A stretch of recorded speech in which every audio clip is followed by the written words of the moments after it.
I was recently contacted by Vangoa Music and asked if I'd be interested in taking a look at a pedal board for the channel. I try to be really careful with Guitar Collector Guy so as not to take paid evaluations of products. The only way I'll take a product for review is if I can provide my own unfiltered opinion about the product I'm looking at. I agreed to take a look at the board. The box showed up and I found I had been sent the Vangoa Guitar Pedal Board with isolated power supply and in the medium size of 18 inches by 13.5 inches. The board comes well packaged and has the board, power cables, Velcro, case, AC power cord, and manual in the box. The first thing I note about the Vangoa board is that it is a single piece of aluminum that has been bent to take the form of the pedal board, not separate pieces that are all attached via welding or screws. The bars that go across the board that you place your pedals on are much wider than my other boards. The bars of the Vangoa board are about 2¼ inches wide. There's a handy sheet that shows you the common ways you can wire the board and the benefits and cons of each approach. I laid out 10 of my pedals on the board of varying sizes.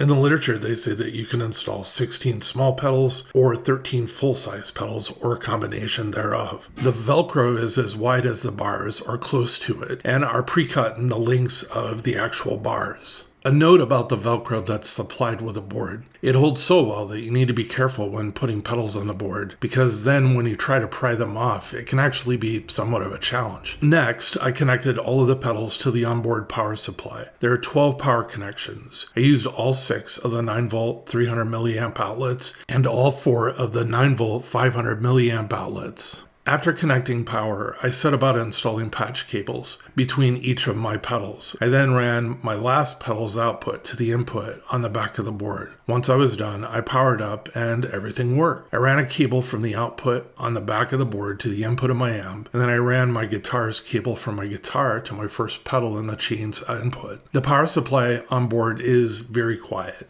I do not notice any unwanted noise or interference. The board seems to be very sturdy. I think the board is a very well designed board with it being a single rigid piece of thick aircraft aluminum. The bag can get a little crowded when you put the board fully loaded with power cables and external audio cables. The LED based audio level indicator is a cool looking thing to have on the board, but to be honest with you, I've yet to really figure out the why it is there and meaning its useful purpose. The retail price of $117 for this specific model falls into the budget-friendly category of pricing for a pedal board with an integrated and isolated onboard power supply on basically of this board size. Overall, I would say for what you're paying compared to what you get, you're getting a really well-made piece of equipment, and I think it's a great value.